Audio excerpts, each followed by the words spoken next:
A cyclist facing life-threatening injuries after being hit by an Avista truck this morning in Spokane. Details of the collision coming up tonight. We have a little more pleasant weather in the forecast, but big changes this weekend, including an atmospheric river and decent mountain snow. As the government shutdown continues, SNAP benefits are set to be cut soon. How local food banks are readying for a surge in demand.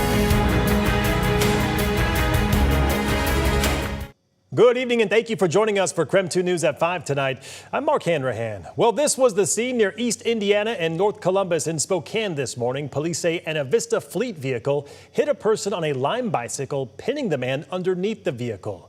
KREM 2's Christian Garza is live at the scene tonight with more on what happened. Christian? Well, roads are back open here near Indiana and Columbus after crews finished clearing the scene at around 2:30 this afternoon. The Spokane Police Department sent out a statement about the crash, saying the man who was pinned under the truck was transported to the hospital with life-threatening injuries. At this point, it isn't clear why the crash happened in the first place. When I got here, the Avista truck was still in the middle of this intersection. The Avista fleet truck involved looked kind of like a semi-truck with a flat platform trailer behind it. And right next to that truck was a crushed Lime bike. Neighbors in the area I spoke with say they didn't even know a crash happened until first responders showed up. SPD says the driver of the truck had no signs of impairment and was fully cooperating with officers during the investigation. We reached out to Avista about today's crash. A spokesperson says they are aware of the incident and will continue to work with SPD during the investigation. They go on to say in part, "Our hearts go out to the person affected and their loved ones during this deeply concerning time. Safety and community well-being are central to Avista's values. We are taking this matter very seriously and are committed to supporting a thorough investigation." Now, crews were here on scene investigating for about 4 hours. And while the crash did happen near the Gonzaga University campus, SPD did confirm with me that the person that was hit was not a student. In Spokane, Christian Garza, KREM 2 News. All right, Christian, thank you very much. The teenager accused of planning attacks on Coeur d'Alene churches last year has changed his plea to guilty. Federal authorities arrested Alexander Mercurio in April of 2024 for allegedly planning to start fires inside a local church. Messages uncovered by the FBI show Mercurio planned to use weapons, including firearms, knives, and a, quote, flame sword to kill as many people as possible. He is charged with trying to provide material support to a terrorist organization. A judge will sentence him early next year. Spokane County major crimes detectives investigating an armed robbery and hope you recognize the clothes the suspect is wearing. That robbery happened at the mobile gas station on West Medical Lake Road near I-90 back on October 13th at around 11 p.m.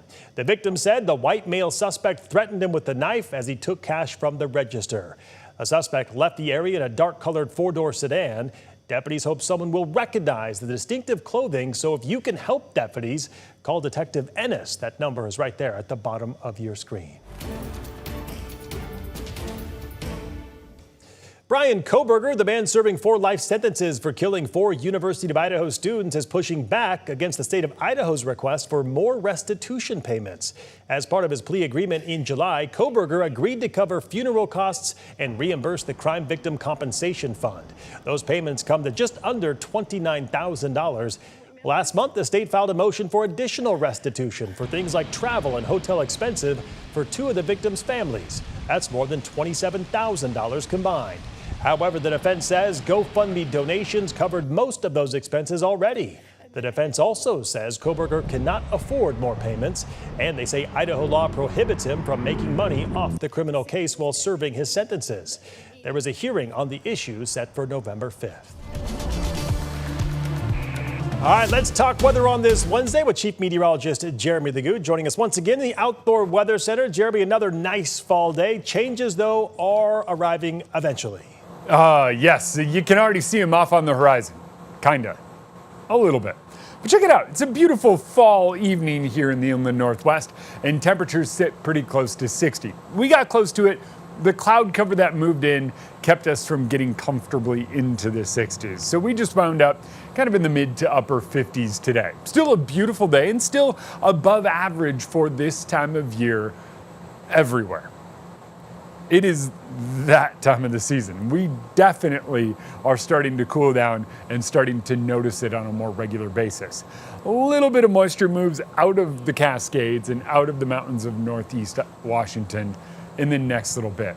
Then as we move through the next couple of days, we're going to wind up seeing a mix of clouds and sun before our chance of rain returns to the inland northwest Friday evening. It doesn't arrive until after dark on Friday, and then it gives way to a more widespread rain hitting on Saturday. So tomorrow winds up a little bit cooler. It's a frontal boundary moving through today, a dry front, but one that'll bring cooler temperatures nonetheless. 61 on Friday ahead of our round of rain Friday night and Saturday, and then temperatures take a dive next week. All right, sounds good. Jeremy will check back in with you later in the show. Well, we have been working to figure out what the government shutdown means for you. That includes the future of food stamps. But when we called the U.S. Department of Agriculture for answers, we got this message. I'm not in the office at this time. I'm on furlough due to the lapse in federal government funding. Please leave a voicemail, and I will return your message as soon as funding has been restored. Thank you. KREM 2's Regan Gallo joining us live tonight. So, Regan, what impacts were you able to confirm tonight?